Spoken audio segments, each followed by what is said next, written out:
Bonjour à tous et bienvenue, très bon samedi, j'espère que vous avez passé une bonne petite semaine. Alors voici notre sommaire. La courge s'installe sur les étalages, alors pourquoi pas dans nos assiettes, c'est notre aliment de la semaine. Vous rêvez de vivre une aventure professionnelle palpitante, alors quelles sont les cartes à avoir en main? Ça, c'est pour la rubrique Au boulot. Notre femme inspirante de cette semaine est une jeune femme qui a connu le monde de l'entreprise, celui de maman à plein temps et qui a fini par trouver sa vocation pour en faire son job.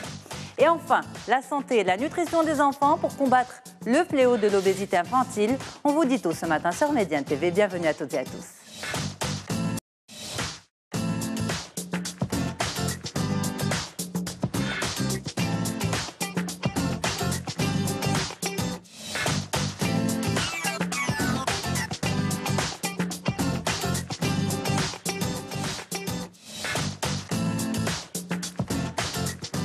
Et voilà, nous sommes installés pour vous recevoir avec différentes personnes sur le plateau. Merci à vous d'avoir choisi Médiane TV et On se dit tout. Et je suis ce matin avec vous, Ahmed Benlemlih. Bonjour. C'est un plaisir de vous recevoir. Partagez. Vous êtes coach, formateur à Chemin du Sens. Et avec vous aujourd'hui, les cartes à avoir en main pour vivre la grande aventure professionnelle, l'aventure de sa vie. Bon. Absolument. Vous les avez ces cartes ? On va les construire ensemble. Oh non, comptez sur vous quand même.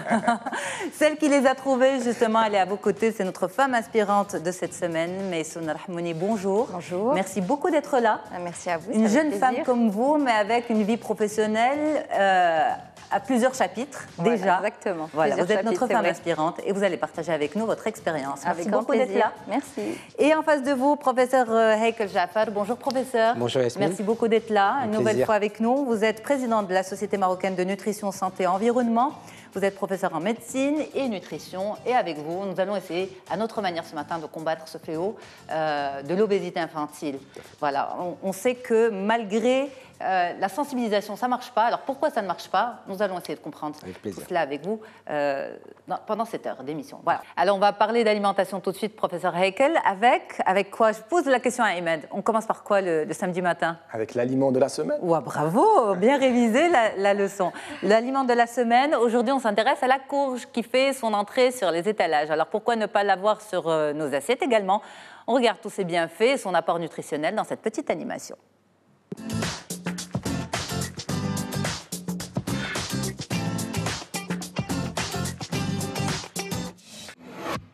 Originaires d'Amérique, les courges appartiennent à la famille des cucurbitacées. Fruits au sens botanique, les courges sont en général consommées comme des légumes. Il existe deux catégories principales de courges, les courges d'été telles que la courgette et les courges d'hiver. Récoltées en cette période de l'année, les courges d'hiver contiennent peu de calories et sont une bonne source de fibres. Une portion de 100 g de courges d'hiver cuites fournit en effet moins de 40 calories et 3 g de fibres. Composées à plus de 90% d'eau, les courges sont riches en nombreuses vitamines comme la provitamine A et sont également gorgées de sels minéraux tels que le potassium, le phosphore, le calcium et de nombreux oligo-éléments. Les courges sont également bonnes pour les yeux. Elles renferment une quantité importante de lutéine et de zéaxanthine, deux antioxydants qui jouent un rôle protecteur pour la rétine. Dans les courges d'hiver, tout est bon, et surtout les graines. Petites par leur taille mais grandes par leurs bienfaits, les graines de courge ont une composition étonnante. Elles sont constituées de 58,8% de protéines riches en acides aminés essentiels et de 29,8% d'acides gras, principalement linoléiques et oléiques. En matière de micronutriments, les graines de courge sont une source incroyablement riche en potassium, magnésium, manganèse, zinc et sélénium. Disponibles dans nos rayons et très abordables, les courges d'hiver arborent une multitude de formes, de couleurs et de saveurs qui font de cet aliment un incontournable à consommer sans modération, en potage, dans un bon couscous ou encore en dessert. Alors, si je devais vous poser une colle, c'est la famille D. La courge, c'est la famille des... Curcubitacées. Bien retenu, hein.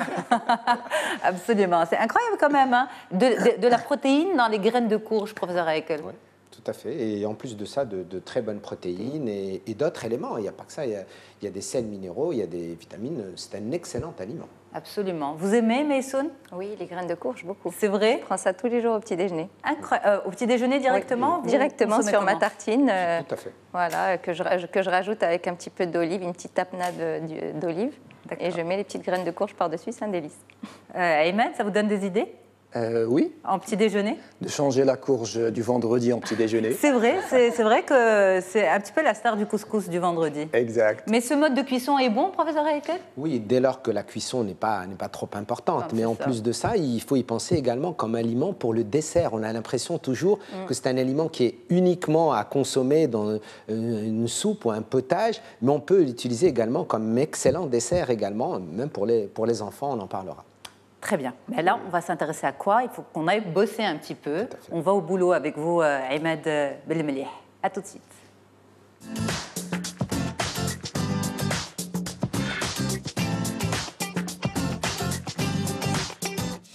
Ahmed Belmelih, merci beaucoup d'être là. Vous êtes coach et formateur à Chemin du Sens. Vous êtes un bon élève dont se dit tout. Vous avez répondu à toutes les questions. Vous êtes notre champion. Alors, avec vous aujourd'hui, comment avoir les bonnes cartes en main pour réussir sa vie professionnelle, pour réussir son virage professionnel, pour vivre l'aventure professionnelle avec un grand A. Alors, on compte sur vous, Ahmed, pour toutes ces cartes, mais juste après, ce micro-trottoir. Je suis un des cas de cette conversion professionnelle.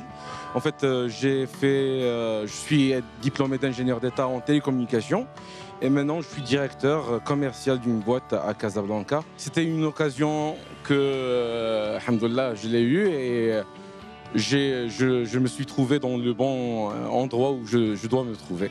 Les gens pensent à se convertir dans leur carrière à un moment donné de leur vie. Généralement, il est motivé par une contrainte et parfois par ambition, parce qu'on a envie d'aller vers autre chose, parce que le marché se déplace aussi, et parce qu'on découvre, grâce à une certaine multivalence, qu'on serait plus à l'aise dans un autre domaine d'activité. Alors ça m'est arrivé une fois, moi j'étais saxophoniste avant, maintenant je suis consultant en secteur de l'Internet, donc c'est assez différent. Je crois qu'il ne faut pas rester à tourner en rond dans quelque chose si on n'y trouve pas son compte. Après, c'est un challenge de changer d'activité, mais avec un peu de travail et un peu d'intelligence, on y arrive. Et les gens doivent appréhender ce moment de la manière suivante. D'abord, ils doivent vérifier l'environnement dans lequel ils vont s'installer. Une fois qu'on a vérifié l'environnement, on passe au comportement. Quels sont les comportements? Comment les gens se comportent-ils? Puis on passe aux capacités. Est-ce que j'ai aujourd'hui la capacité de travailler comme ces gens-là? Après ça, on passe aux croyances et valeurs. Quelles sont mes valeurs? Et quelles sont les valeurs des gens qui sont dans ce métier? Puis l'identité. Je vérifie au niveau de mon identité, c'est l'identité que je vais avoir à vie. Est-ce que c'est l'identité que je veux pour moi? Si on parle de motivation et d'ambition, si on travaille dans un secteur où il y a un métier que l'on aime et tout, bien sûr la productivité va augmenter. Je connais d'ailleurs beaucoup de personnes qui se sont reconverties, ça a donné de très très bons résultats. Il y a des gens qui sont qui cherchent beaucoup plus le confort, des situations de sécurité, les sentiers battus. Ceux-là, ils ne vont pas aller vers l'aventure. Mais il y a des personnes qui, de par leur nature, ils s'ennuient, ils veulent le changement, ils sont créatifs, ils sont imaginatifs, ils arrivent à penser à des choses, à faire des choses, à prendre des aventures.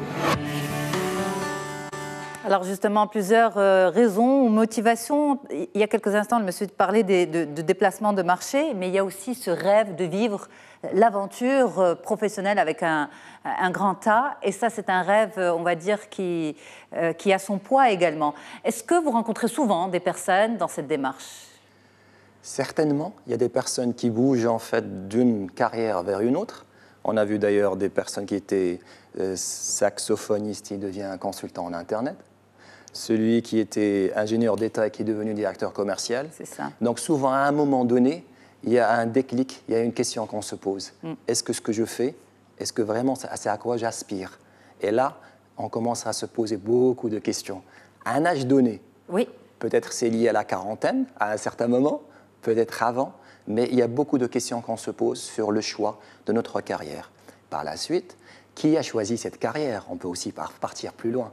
Parce que parfois, on dit « je suis la fonction maintenant que j'occupe », mais en fait, comment j'ai choisi cette fonction? Est-ce que j'ai par amour ou bien parce que le marché demandait à un moment donné cette fonction et je l'ai pris à un moment. Mais ou bien après, l'orientation parentale aussi. certainement, l'orientation parentale, elle est pour beaucoup de choses. Absolument. Moi, en fait, je suis censé être pilote.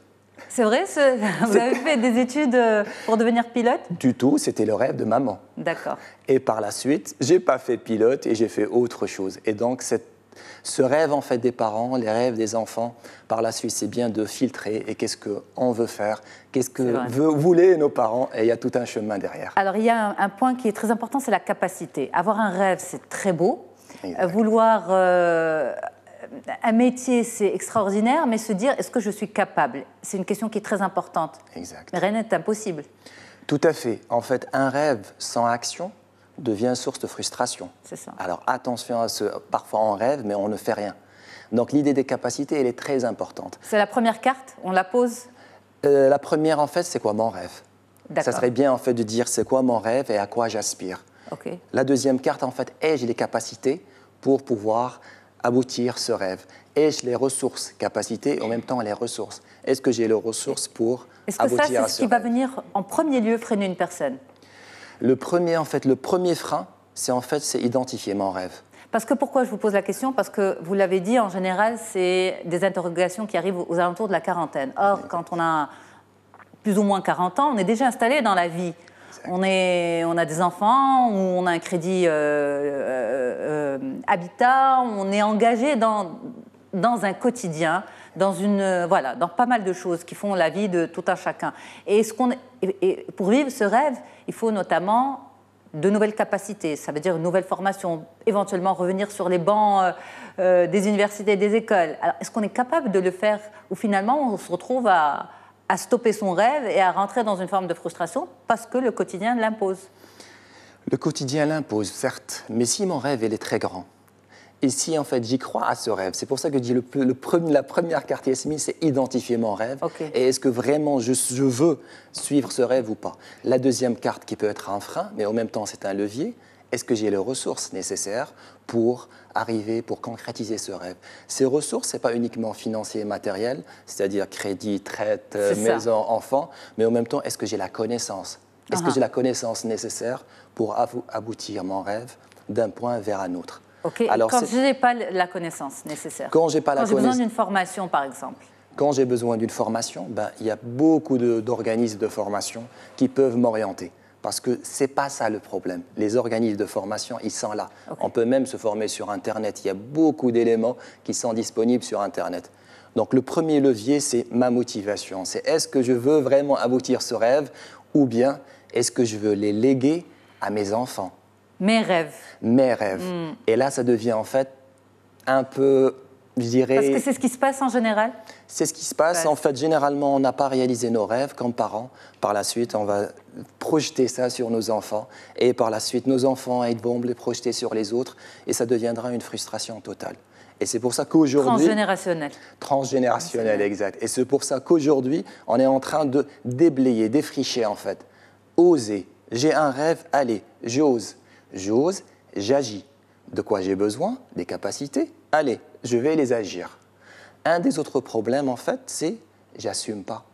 Est-ce que je suis prêt à payer le prix d'atteindre mon rêve? C'est ça. Et ça, c'est capital. Parce que certainement, ça va me demander des sacrifices. Est-ce que je suis prêt à payer les sacrifices? Est-ce que je suis prêt à réduire mon temps de divertissement, de loisirs? Est-ce que je suis prêt à partir étudier au lieu de rester avec mes enfants? C'est ça. Et donc, il y a beaucoup de sacrifices à faire. Généralement, on voit nos rêves, mais on n'a pas la capacité. Voilà, je reviens, on n'a pas la capacité pour atteindre ces rêves et on recule et on laisse notre rêve Donc ça, c'est les couler. cartes de réflexion, en fait, avant de passer à l'action. Exact. Professeur Haeckel, est-ce qu'on a rêvé pour vous? Vous avez rêvé de devenir médecin, nutritionniste, le conférencier que vous êtes aujourd'hui? Écoutez, pas du tout, pas du tout. C'était pas mon rêve à la base. C'était pas du tout mon rêve à la base. Mon rêve à la base, c'était l'écriture, beaucoup plus l'écriture et être plutôt dans le roman, en tant que scénariste ou ce genre de choses. Et puis ensuite, je me suis retrouvé par hasard en médecine, par hasard, vraiment après avoir passé les différents concours. Et chose que je ne regrette absolument pas, qui était une belle chose. C'était une motivation des parents? Non, pas du tout. Ce n'était pas une motivation des parents, c'était un concours de circonstances. Je partage tout à fait ce que dit notre ami, mais des fois, il y a des circonstances de la vie. Hein. Il y a un impondérable, il y a un élément de chance ou de hasard qui peut arriver et qui fait qu'on se retrouve dans une voie. Mais là où je suis parfaitement d'accord, c'est qu'à un moment ou à un autre, pour changer de carrière ou changer de vie, c'est aussi un magnifique enrichissement. Absolument. Magnifique enrichissement. Maysoun, vous êtes accroché à votre rêve, en fait. Oui. Vous l'avez découvert. Vous allez nous raconter tout ça dans quelques instants, mais vous avez eu plusieurs vies professionnelles, plusieurs occupations, on va dire. Exactement, plusieurs occupations. Vous vous retrouvez un peu dans ces cartes? Oui, c'est très vrai ce qu'il dit. En fait, ce qui est important quand on veut changer de vie professionnelle ou quand on veut faire un gros changement, c'est très important d'identifier le rêve. Parce que moi, c'est ce qui m'est arrivé. Au début, je savais que je voulais faire autre chose. Je savais que je voulais faire quelque chose que j'aimais, mais je ne savais pas trop quoi. Et donc, quand on ne sait pas, c'est là qu'on perd du temps, on n'est pas tout à fait là. Et donc, quand on l'identifie bien, je pense que ça facilite vraiment, c'est la base pour pouvoir faire tout le reste après. Après, bien, cette identification, vous l'avez vraiment vécue. Oui. On va en parler avec vous dans votre rubrique à vous. Vous êtes notre femme inspirante de la semaine. On revient sur ce point dans quelques instants. Alors, Ahmed Belemlih, nous avons des questions de téléspectateurs pour vous. Nous avons une première question qui dit, alors, je suis commerciale dans l'industrie, je ne supporte plus cet univers, comment pourrais-je me réorienter? Est-ce que c'est différent, la réorientation, de vivre l'aventure avec un grand A? Exact. Alors la question, comment pourrais-je me réorienter? Peut-être je vais demander à la personne de la changer. Qu'est-ce que je veux faire? Parce que me réorienter, c'est-à-dire que je veux changer quelque chose avec quelque chose d'autre. Mais entre les deux, qu'est-ce que moi je veux faire? Et comme on a dit, est-ce que j'ai les ressources pour les faire? Est-ce que je suis prêt? Parce que je ne supporte pas. Aussi, il faut qu'il se pose la question. Qu'est-ce qu'il ne supporte pas dans cet univers? Parce que sinon, s'il n'est pas conscient de ces freins, de ces blocages, il va reproduire la même chose là où il va. Tout à fait. Donc, mettre de la conscience sur qu'est-ce que je n'aime pas et par la suite, qu'est-ce que j'aime. Absolument. Nous en avons une autre pour vous. C'est ces questions de téléspectateurs sur notre page Facebook Média TV. Quand je démarrais mon dernier poste, c'était la grande aventure que j'attendais, mais depuis 6 mois, je ne ressens plus la même chose. Est-ce que c'est normal que finalement, après cet engouement, cette grande énergie, les choses se calment, se tamisent? C'est normal, mais en même temps, il y a un choix derrière qui a été fait. Par la suite, depuis 6 mois, qu'est-ce qui ne va pas? Qu'est-ce qui ne marche pas? Un de nos grands problèmes, c'est en fait, on n'est pas conscient de ce qu'on fait. Et par la suite, même le choix qu'on a fait, on n'a pas été conscient pourquoi on l'a choisi. Cette notion de conscience, nous avons 5% de nos comportements qui sont conscients. À peu près 95%, c'est du mode automatique. Alors, est-ce que lorsqu'elle est partie vers cette entreprise, est-ce que vraiment c'était un choix conscient ou aussi inconscient parce qu'elle n'a pas supporté le travail qu'elle faisait avant? Exact. Donc, si je mets de la conscience sur ce que je veux faire, par la suite, il faut aussi assumer. C'est-à-dire, ce n'est pas après 6 mois, ça y est, je ne me sens pas bien, allez, je quitte et je pars à autre chose. En fait, ce que vous dites aux gens, c'est de vraiment prendre pleinement, comme il se doit, ses responsabilités par rapport à ses prises de décision. Exactement. La prise de responsabilité, c'est quelque chose qui est primordial et capital. En fait, il y a 4 questions. Qu'est-ce que je veux faire? Pourquoi je le fais? Quelles sont les conséquences de ce que je fais? Et est-ce que je suis prêt à assumer? Alors, pour chaque décision, si on se pose ces 4 questions, certainement ça va nous aider dans la prise de décision. Et ce sont de bonnes cartes à avoir en main pour réussir son aventure professionnelle. Ahmed Belemlih, merci beaucoup d'avoir répondu à ces questions. On continue notre émission, mais juste après une courte pause de publicité. À tout de suite.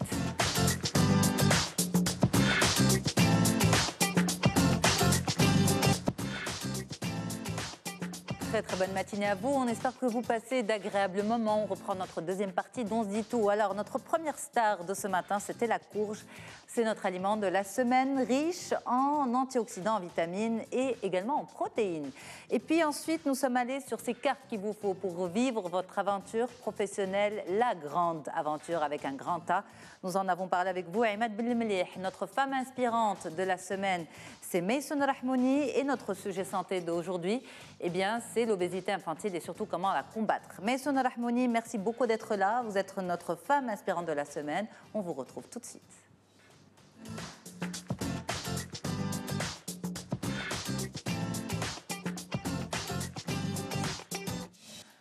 Eh bien, merci beaucoup d'être là, Maysoun. C'est un plaisir de vous avoir. Vous avez une vie professionnelle en chapitres et vous allez nous raconter tout cela dans quelques instants. Mais d'abord, un petit tour chez vous. Nos équipes sont venues vous rencontrer. Je suis Maïsoun Rahmouni, donc j'ai eu mon baccalauréat en 2000 et je suis partie étudier en France, donc le commerce. Je me suis spécialisée en marketing en rentrant au Maroc. Donc j'ai travaillé plus de 7 années dans différentes sociétés de grande consommation et j'ai été très contente de travailler dans ce domaine-là pendant plusieurs années. Et puis avec l'arrivée de mes 2 enfants, donc ça a un petit peu chamboulé les choses. J'ai découvert une nouvelle passion et donc j'ai décidé à partir de ce moment-là de me reconvertir complètement professionnellement et de faire autre chose.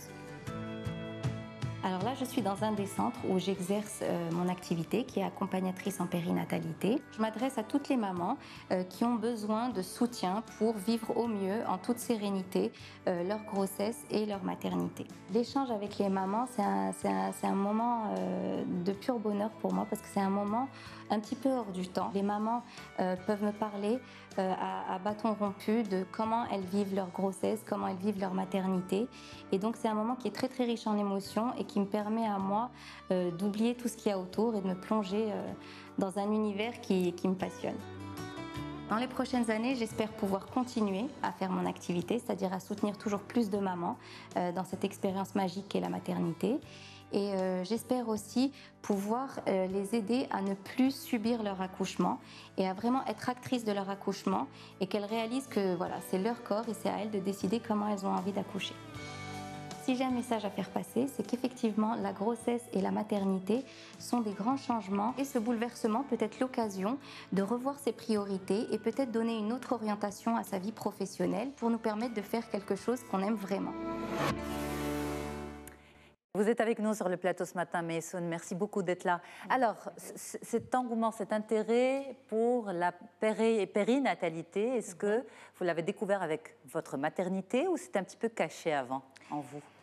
Je pense que c'était quelque part un petit peu caché parce que j'ai toujours aimé les enfants, j'ai toujours eu beaucoup de patience avec eux, surtout les bébés. Le monde de la grossesse me passionnait un petit peu, mais voilà, c'est pas quelque chose, c'était vraiment plutôt enfoui et c'est surtout avec l'arrivée de mes enfants que j'ai vraiment découvert ce monde-là et que ça m'a passionnée. C'est loin du marketing quand même, on va dire votre première formation, votre premier chapitre professionnel. Exactement. C'était bien le marketing aussi ? C'était bien. Alors moi, pareil, justement. Alors moi, c'était pas ni poussé par mes parents ni rien. C'était un choix, mais c'était un petit peu un choix par dépit parce que donc j'ai fait des études de commerce et puis on est lancé dans ça. Et puis après, finalement, j'étais pas particulièrement douée en finance, donc j'ai choisi le marketing. Et puis voilà. Et puis je me suis retrouvée dans ça et je me suis spécialisée dans ça sans vraiment savoir en quoi ça consistait tous les jours. Et finalement, des fois, on est surpris par ce genre de choses. Le quotidien n'est pas comme on l'imaginait, et puis on fait vite le tour, et puis on n'y trouve pas son compte. Et voilà, c'était bien, enrichissant, mais pas ce que je recherchais. Alors, 7 ans dans le marketing, exactement, dans des grandes entreprises. Ensuite, l'arrivée du premier bébé. Oui. Et à ce moment-là, vous décidez de rester à la maison, de vous occuper de votre bébé. Exactement. Donc là, j'ai fait le choix de rester, de m'occuper complètement de mon bébé parce que je l'ai ressenti de cette manière-là, en fait. Quand j'étais enceinte, voilà, je sentais... déjà, j'étais pas particulièrement, comme je vous ai expliqué, le marketing ne me passionnait pas plus que ça. Et puis l'arrivée de mon enfant m'a donné m'a donné le sentiment que je pouvais pas bien faire les deux, en fait. Voilà, avoir l'impression d'être ni complètement au boulot, ni avec son enfant. Et je l'ai vécu comme ça. Pour moi, je donnais le meilleur à mon enfant en étant là. Disons que je me voyais arrêter de travailler provisoirement pour me consacrer complètement à ma maternité, à mon enfant. Donc, ensuite, le deuxième bébé est arrivé. Oui, le deuxième est arrivé. Alors là, je voulais par contre me remettre un petit peu dans la vie professionnelle. Et puis ça manque au bout d'un moment, sortir le matin ? Oui, au bout d'un moment, ça commence à manquer, c'est sûr. En fait, quand c'est temporaire, il faut juste que ce soit choisi. Il faut qu'on soit à l'aise dans ses choix. Donc tant que c'est choisi, tant que c'est voulu et qu'on s'épanouit dans ça, c'est très bien. Au bout d'un moment, je m'épanouissais plus autant. Donc voilà, j'ai eu cette envie de refaire autre chose, mais pas pour autant revenir dans ça. Donc pas revenir dans le marketing. Donc c'est là où justement j'ai commencé à y penser. J'ai profité de ce long congé de maternité pour réfléchir, parce que finalement, quand on travaille, on manque de temps de réflexion, de recul, temps de recul pour réfléchir à ce qu'on voudrait faire. Donc, je suis passée par plein d'idées et finalement, ça a été évident de me dire, je devrais Par exemple, faire... qu'est-ce que vous avez eu comme idée? À un moment, je voulais travailler dans l'immobilier, puis après, j'ai essayé de quelque chose, je voulais ouvrir dans le prêt-à-porter, j'ai essayé de travailler sur une collection à un moment aussi de vêtements. Enfin, je me suis un petit peu cherchée. Donc, ça a été long, mais ça a été un moment de recherche. Et puis après, je suis revenue à ça et ça m'a paru comme une évidence. Je me suis dit, mais j'ai toujours aimé ça. J'ai du mal à me séparer quelque part un peu de mes enfants. Donc, c'était un moyen d'être un petit peu dans les deux, de ne pas tout à fait quitter ce monde-là que j'adore et en même temps de travailler dans ça. Mais quand vous dites, à un moment, c'était une évidence, c'était devant moi, comment on le réalise que c'est aussi évident que ça? On se réveille un jour, on se dit ça se passe comment en fait? Je ne sais pas, il y a tout un cheminement. On teste plein de choses. Déjà, il faut le temps. J'ai testé des choses. J'ai commencé différents projets qui n'ont pas abouti, parce que ça ne me passionnait pas autant. Voilà, il n'y avait pas la passion. Il n'y avait pas la passion derrière et je la recherchais à chaque fois. Et donc, du coup, quand il n'y a pas la passion, au bout d'un moment, ça s'effondre. Comme la question qu'on posait au bout de 6 mois ou quelques mois, on se rend compte que ce n'est pas encore ça. Et comme, je voyais que moi, j'avais du mal à quitter en même temps ce côté enfant, maman, tout ça, je me suis dit, donc je devrais rester un petit peu dans ce domaine-là. Et là, ça m'a paru évident. C'est ça. Mais en même temps, on l'a vu dans la première partie de l'émission, sur la capacité. À ce moment-là, il a fallu, vous êtes maman, oui, vous vous êtes occupée de 2 bébés, très bien, mais vous aspiriez à beaucoup plus. C'est une vraie formation. Oui. Et on fait comment? On l'a dit, est-ce qu'on est prêt à quitter ses enfants, justement, pour se former? Oui, alors là, c'est pas forcément facile, parce que justement, quand on reste aussi longtemps aussi à la maison et qu'on a des enfants, on se retrouve un petit peu pris au piège, parce que c'est un cercle un petit peu vicieux où les enfants sont très demandeurs de la maman. Donc, il y a un moment aussi, il faut savoir couper un peu le cordon. Et la maman, parfois aussi... Et la maman, moi aussi, j'ai eu du mal. C'était moi qui avais peut-être plus de mal encore à me séparer un petit peu d'eux. Et puis là, voilà. Donc là, il y a eu toute la réflexion sur comment me former, comment arriver, qu'est-ce que je dois faire pour arriver à faire ce que je fais. Et donc, il y a toute une partie formation, effectivement, où je me suis formée pendant plusieurs années. Donc, ça a été des lectures, comme vous avez dit. Il y a eu Internet. Et il y a eu de la formation aussi. J'ai dû partir à l'étranger, faire plusieurs formations. Donc, vous avez dû laisser les enfants j'ai dû laisser les enfants. Au Maroc, à Casablanca. Exactement. Donc, laisser un petit peu les enfants et prendre un peu de temps pour moi aussi. Donc là, le temps pour moi, il fallait le prendre aussi. Donc, en fait, c'est un petit peu ces cartes dont parlait Ahmed pour vivre l'expérience professionnelle de vos rêves. Maintenant, c'est vraiment votre métier de rêve? Oui. Vraiment. C'est une vocation plus qu'un métier. C'est une vocation.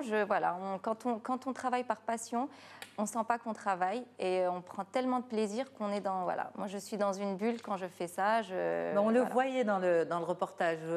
Vous êtes resplendissante sur votre lieu de travail, si on peut l'appeler comme ça. Je prends beaucoup de plaisir à travailler avec les mamans. C'est un très grand plaisir et j'espère continuer à le faire très longtemps. Merci beaucoup d'être avec nous. Mais Ahmed, c'est un bon portrait pour vos cartes, Maysoun. Exactement, en fait, c'est inspirant parce qu'en fait, il y a la passion, il y a le plaisir, une carte très importante. Alors, mettre aussi du plaisir dans ce qu'on fait, parce que parfois, il y a ce qu'on n'aime pas, mais en même temps, faisant du plaisir. Passion, c'est quoi finalement? C'est ce que j'aime et en même temps, là où je suis bon, ou moyennement bon. Donc, j'ai fait de la formation, Maysoun a fait des formations, et donc, elle a acquis ce talent, et par la suite, elle aime bien. Et bonjour, c'est une passion qui devient un métier. Et on peut aussi dire peut-être qu'elle a retrouvé sa raison d'être, parce qu'elle aide aussi les femmes. Donc c'est un métier d'aide. Donc il y a une raison d'être qui a été trouvée, et par la suite, le travail devient plaisir. Absolument. Professeur Heikel, elle est inspirante, Maysoun. Oui, tout à fait. Moi, ce que j'ai retenu, qui m'a beaucoup marqué, c'est malgré ce rêve, cette passion, il y a un côté pragmatique que j'ai beaucoup aimé en elle, parce qu'on trouve aussi, et je pense que le coach me corrigera si je me trompe, il y a aussi des gens qui veulent se lancer dans des choses et qui n'ont pas les compétences nécessaires ou ni les capacités nécessaires. Moi, je vois des gens qui ont voulu se lancer dans la restauration collective, qui ont voulu se lancer dans l'immobilier, qui ont voulu être consultants ou experts. Et on n'est pas spécialement, même si on se forme, on n'a pas spécialement les atouts. Et ce que j'ai beaucoup aimé, elle a essayé des choses et puis elle a trouvé sa voie, elle s'est donné les moyens pour arriver. Et ça C'est un rêve, mais un rêve qui n'est pas utopique, un rêve qui est pragmatique, où elle a les compétences nécessaires, où elle a les atouts, elle a les soft skills. Et puis, aujourd'hui, elle en est heureuse et elle est épanouie. Est-ce que vous voyez, vous aussi, revenir à votre rêve, celui dont on a parlé tout à l'heure, celui de l'écriture, de scénariste, peut-être en parallèle, peut-être pleinement? Est-ce que vous voyez un jour laisser tomber la médecine et revenir à... J'en suis persuadé. Je le fais d'une autre manière, puisque j'enseigne et j'écris beaucoup d'articles, etc. Mais je suis persuadé qu'un jour, ça finira par être, j'allais dire, mon métier, entre guillemets, à temps plein. Alors, dans ce cas-là, on vous retrouvera face à Bilal Mermid et plus dans On vit tout. Voilà, avec grand plaisir. Mais non, je ne veux pas vous perdre, moi. Bref, on va revenir aux questions des téléspectateurs. Nous en avons pour vous, Maysoun. Donc, la première question, c'est est-ce que vos prestations sont couvertes par la sécurité sociale? Non, malheureusement, non. Elles ne sont pas couvertes. Bon, donc, on a encore du progrès à faire dans ce domaine-là. L'accompagnement des femmes enceintes et tout ce qui est préparation à l'accouchement, à l'allaitement, etc., ne sont pas encore des choses qui sont prises en charge. J'espère que ça viendra un jour. Absolument, surtout que vous l'avez dit, c'est pour aider la maman à ne pas subir non plus son accouchement, sa grossesse, mais à la vivre et le vivre pleinement. Ouais. Moi, l'objectif, justement, c'est je vois un rôle aussi d'éducation des mamans et j'aimerais que cette activité soit vraiment vulgarisée, que toutes les mamans puissent avoir ce soutien-là. Et donc, pour ça, il faudrait que, justement, il y ait une prise en charge. Parce que, absolument. Alors, une autre question d'une personne intéressée par ce métier. Elle dit « J'adore les enfants, ce métier m'intéresse. Quelles sont les compétences requises ?» Hommes et femmes. Est-ce que ça va pour les deux d'ailleurs? Est-ce que ça pourrait, ça dépend de quel type d'homme. Voilà, ça dépendrait justement. Mais bon, je pense qu'après, pour bien exercer ce métier, je pense aussi que c'est important d'avoir vécu justement la grossesse et la maternité. Je pense que ça apporte quand même un plus pour mieux comprendre les mamans, pour mieux les soutenir. Quand on a vécu la chose, je pense qu'on le fait un petit peu mieux. Après, en termes de compétences, écoutez, je pense que c'est surtout beaucoup d'écoute. Donc bon, déjà, bien sûr, il faut maîtriser son sujet. Donc il y a la compétence technique là qu'il faut connaître. Mais après, je pense qu'il y a des atouts. Après, c'est plus humain parce qu'on est dans l'humain, on est dans le soutien. Donc je pense que voilà, l'écoute, l'empathie, le non-jugement, voilà, je pense que c'est l'essentiel. Et puis voilà, moi, la chaleur aussi humaine et le fait tout ça fait que pour moi, je pense que c'est important pouvoir exercer ce métier-là de soutien, en tout cas. Ça nourrit les autres, mais ça vous nourrit aussi également. Exactement. Moi, ça me nourrit tout autant. Donc, j'espère en tout cas que j'arrive à les nourrir de la même manière parce qu'elles m'apportent finalement beaucoup. Eh bien, Maysoun Rahmouni, merci beaucoup d'avoir été avec nous. Vous êtes notre femme inspirante de cette semaine et vous êtes une véritable oreille attentive pour toutes ces jeunes mamans. Les papas aussi sont présents? Oui. Ils vous posent des questions? Oui, alors les papas sont de plus en plus présents. Je suis surprise. Continue sur les questions, en fait. Oui, alors les papas sont vraiment de plus en plus présents et c'est ce qui fait plaisir. Justement, ils s'intéressent beaucoup plus à la chose. Bon, alors souvent, ils sont un petit peu traînés par les mamans, ils traînent un petit peu des pieds. Mais je vois que ça change quand même. J'ai quand même quelques papas qui veulent assister à tous les cours, qui sont là, qui s'intéressent, qui me posent après des questions. Une fois que le bébé est arrivé, c'est avec les papas que je suis en contact parce que la maman a accouché, elle est un peu occupée. Donc voilà, les papas sont de plus en plus présents et ça fait plaisir. Eh bien, merci beaucoup d'avoir été avec nous. Avec grand plaisir. On enchaîne avec notre interview santé avec vous, professeur Jafar Heikel. À tout de suite.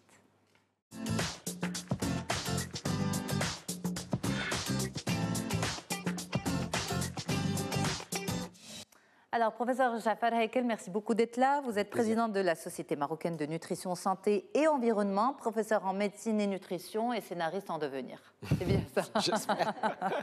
Merci beaucoup d'être là, professeur. Mais en tout cas, tant que vous êtes un scientifique, on vous garde, avec surtout plaisir. pour ce sujet qui est très important, celui de l'obésité infantile. C'est un véritable fléau. Et justement, les chiffres parlent d'eux-mêmes. On va en parler avec vous dans quelques instants, juste après cette animation. Excès d'embonpoint, l'obésité s'explique par un déséquilibre entre les apports de nourriture et la dépense énergétique du corps. Dans le monde, elle concernerait près de 107 millions d'enfants et au Maroc, le phénomène toucherait 10,3% des garçons et 9,9% des filles âgées de 5 à 19 ans. Tous les enfants ne sont pas égaux face aux problèmes de surpoids. Certains peuvent manger en grande quantité et ne prendre aucun gramme, alors que d'autres grossissent au simple regard d'une part de gâteau. Et ce n'est qu'en calculant l'indice de masse corporelle que l'on peut savoir si un enfant est en surpoids. Les causes de l'obésité sont multiples et intriquées. Il peut s'agir d'hérédité et des prédispositions génétiques. Un enfant ayant des parents obèses aura beaucoup de chances de le devenir à l'âge adulte. Il peut s'agir également de manque de sommeil. Les petits dormeurs prennent plus facilement de poids que les enfants dits dormeurs réguliers. Le manque d'activité physique et la diminution de la pratique sportive favoriseraient également la prise de poids. Aussi, l'influence des publicités à la télévision et sur Internet joue sur les choix alimentaires de nos petits. Et enfin, le grignotage, qui reste l'un des principaux facteurs de l'obésité infantile. Pour aider un enfant à retrouver son équilibre, toute la famille doit s'y mettre en adoptant tous ensemble une bonne hygiène de vie. Bien dormir, réapprendre à manger sainement et privilégier les sorties sportives en famille. L'obésité infantile n'est finalement pas une fatalité quand on installe une hygiène de vie de qualité. Alors justement, l'obésité, une histoire de famille, la bonne alimentation également. Et puis, il y a aussi ces chiffres, professeur Heikel. En 2000, ils étaient 5% d'enfants et d'ados obèses au Maroc. Aujourd'hui, ils sont 10%, le double, en 18 ans. Qu'est-ce qui se passe? Pourtant, il y a beaucoup de sensibilisation, il y a beaucoup de spécialistes qui sont dans les médias, il y a beaucoup de communication autour de l'alimentation. Mais pourquoi nos enfants prennent-ils autant de poids? Alors, d'abord, ils ne sont que le reflet de ce qui se passe dans notre société. L'obésité aussi au Maroc, il faut voir les derniers chiffres qui viennent d'être publiés. D'ailleurs, il y a 3 semaines par le ministère de la Santé, on a quand même 21% des adultes marocains qui sont obèses et près de 33% des Marocains qui sont en surpoids. Donc, on parle des sujets adultes. Les enfants, c'est un problème, c'est le reflet de ce qui se passe. Nous avons changé de mode de vie. Pour vous donner un exemple, au cours des 35 dernières années, les Marocains ont augmenté en pourcentage de 64% d'apport énergétique supplémentaire. Toute chose par ailleurs étant égale. Ça veut dire que nous mangions un peu plus sainement en matière métabolique, sur le plan de l'équilibre énergétique dont vous avez parlé tout à l'heure. Aujourd'hui, on mange beaucoup plus vite, on mange moins sainement et on fait moins d'activité physique. Évidemment, l'impact commence d'abord chez les enfants. Et pourquoi? Dans votre reportage, il y a un élément que j'aurais souhaité agir un peu plus. C'est le rôle des parents. Un rôle crucial des parents et des éducateurs dans les écoles. Je constate, Yasmine, que les parents, moi je vois dans mes consultations, que les parents baissent de plus en plus les bras par rapport aux enfants. On va leur autoriser un peu plus de sucreries. Parce que les parents n'ont pas envie de frustrer leurs enfants. Exactement, mais entre la frustration et l'intérêt santé pour l'enfant, je vais avoir tendance, je me rappelle, il y a une vingtaine d'années, vous voyez, je suis un peu vieux, il y a une vingtaine, 25 ans, on disait les fruits et les légumes. Aujourd'hui, il y a des parents qui disent écoutez, mon enfant ne veut pas de fruits et légumes, c'est pas grave, on va compenser par des sucreries ou par des sucres rapides ou par des gâteaux, etc. Le deuxième élément qui est important, et vous l'avez souligné, je m'en excuse, Yasmine, c'est les médias. Je vais vous donner un chiffre qui est assez intéressant. Quand vous prenez toute la publicité de l'agroalimentaire à travers le monde, je ne parle pas du Maroc, à travers le monde, c'est 500 milliards de dollars d'industrie agro. 500 milliards de dollars. Est-ce que vous connaissez le chiffre qui est dépensé par l'Organisation mondiale de la santé sur la nutrition? C'est 100 fois moins pour la nutrition. Ça veut dire que les médias, la publicité agroalimentaire joue un rôle extrêmement important dans le comportement de nos enfants. Et un chiffre qui est intéressant, c'est une très belle étude anglaise qui a été faite, publiée dans une grande revue médicale. Pour chaque heure passée à la télé, l'enfant accumule 167 kilocalories. Pour chaque heure passée devant la télé. On voit de plus en plus des enfants qui vont passer 2 heures, 3 heures par jour en moyenne. C'est une accumulation de 500 calories. Pour la perdre, Yasmine, 500 calories, il faut que cet enfant puisse courir pendant 1 heure, 45 minutes ou 1 heure. Alors, l'obésité, physiquement, un enfant obèse, alors parce qu'aujourd'hui il y a le surpoids, il y a l'obésité, comment on se repère en tant que parent? D'abord, une chose qui est très importante... Au-delà des indices de masse corporelle, etc. Mais il faut aussi expliquer aux parents qu'il ne faut pas qu'ils basent trop leur réflexion sur l'indice de masse corporelle. Il n'est pas valable pour l'enfant, l'indice de masse corporelle. Il est valable pour les sujets adultes. Pour l'enfant, c'est des courbes spéciales que connaissent les pédiatres et que connaissent les médecins nutritionnistes. Et dans cette courbe, on va voir qu'il y a une cassure à un moment. Par exemple, l'enfant, il ne faut pas l'embêter avec les régimes avant l'âge de 8 ans. Il y a le rebond d'adiposité, donc ça ne sert à rien. C'est vers 5 ans. Voilà. Il faut plutôt 7-8 ans faire attention et surveiller. Et c'est à partir de cet âge qu'il faut faire attention. Et vous avez dit tout à l'heure qu'il y a des enfants qui vont regarder des aliments et grossir et d'autres qui vont manger sans grossir. Attention, ils vont manger sans grossir au début. Mais à partir d'un moment, il y aura un impact. Alors qu'est-ce qu'on fait, professeur, pour ces il faut consulter chez son médecin généraliste ou son pédiatre lorsque nous constatons que l'enfant a modifié son comportement alimentaire sur le plan quantitatif ou qualitatif. Un exemple, on va constater de plus en plus que l'enfant va sauter le petit déjeuner. Parce que le matin, tout le monde est pressé et on a envie, l'enfant monte dans la voiture, on va lui donner un produit laitier ou on va lui donner des biscuits dans la voiture et on y va et on a sauté le petit déjeuner. Et là aussi, on constate, non seulement sur le plan cognitif, sur le plan des résultats scolaires, c'est une catastrophe pour les enfants. On le voit, toutes les études le démontrent. Et ces enfants, quand ils vont prendre des sucres le matin, ils vont avoir faim à 10h, 11h. Ils vont avoir tendance à grignoter à la pause. Parce qu'il faut le dire aux parents, les biscuits, c'est du sucre rapide. Tout à fait, c'est pas rassasiant. Mais c'est pas normal, il a pris un biscuit, pourquoi il a faim 1 heure après? Pas du tout, c'est pas rassasiant. L'enfant a besoin de produits laitiers, a besoin de fruits, a besoin de protéines pour pouvoir être suffisamment rassasié et manger correctement à midi à la maison ou à la cantine scolaire et le soir dîner avec les parents. Bien entendu, avoir un goûter, c'est même recommandé dès lors que l'enfant fait de l'activité physique. Alors les parents ont peur à chaque fois en disant le sport. Nous ne demandons pas de sport, nous demandons de l'activité physique. Bouger. On veut bouger, on veut que ces enfants, au lieu de faire de l'activité avec une PlayStation, l'activité du pouce, on veut qu'ils bougent, on veut qu'il aille avec les parents, on veut qu'il monte les escaliers au premier étage plutôt que de prendre l'ascenseur, on veut qu'il aille avec sa maman ou son papa à l'école à pied plutôt que d'être toujours dans la voiture.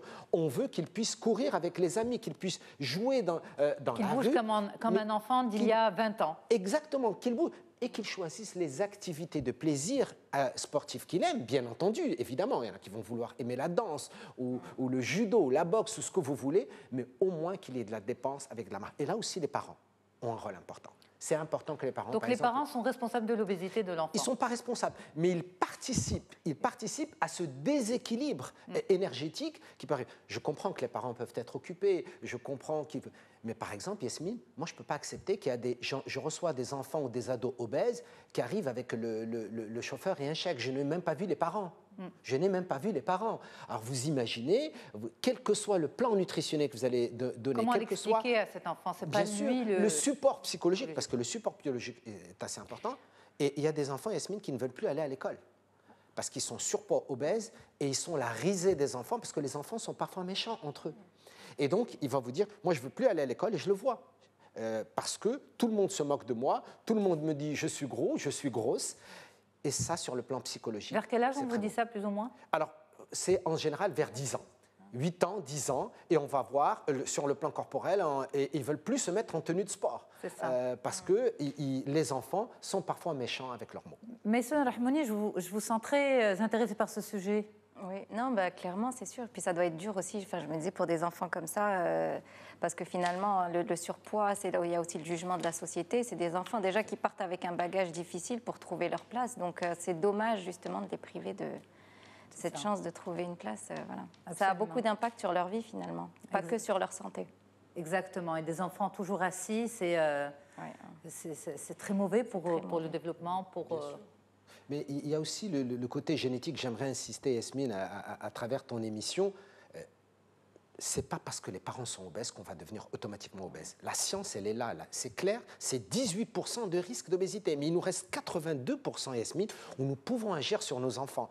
On peut faire de l'éducation pour la santé, on peut faire des émissions comme ici. Le ministère a mis en place un programme de lutte contre l'obésité. C'est une excellente chose depuis quelques mois. Le ministère de la Santé. Oui, le ministère de la Santé. Les radios, les télés ont un rôle important. Et puis surtout, les enseignants dans les écoles aussi, ils ont un rôle d'éducation, ils ont un rôle d'instruction, bien évidemment. Mais il faut incarner aussi ces valeurs. Bien sûr. C'est-à-dire, même pour les parents, qu'ils soient en surpoids, en obésité, si par exemple la prise de conscience est là, il faut incarner pleinement pour les enfants, parce que c'est montré par l'exemple. Bien sûr, tout à fait. Quand ils voient leurs parents ne jamais faire la moindre activité physique, quand ils voient leurs parents manger aussi, entre guillemets, je ne peux pas dire n'importe comment, mais manger de façon inadéquate ou peu saine en tout cas, évidemment, les enfants ont tendance. Parce que c'est très facile, hein, Yasmine, de mettre poulet rôti et des frites. Ça, c'est très facile à faire. Hein, tout le monde peut le faire. On peut même l'acheter tout fait et le poser.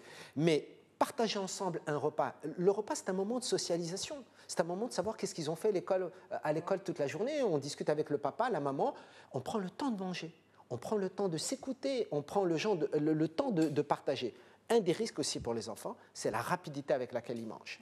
C'est ça. Plus vous mangez vite, vous avez parlé du sommeil tout à l'heure, mais également la rapidité. Plus vous mangez vite, plus vous avez des chances de stocker. Et surtout, la catastrophe, Yasmine. Je sais que c'est mauvais devant un plateau de télé de le dire, c'est de manger en face de la télévision.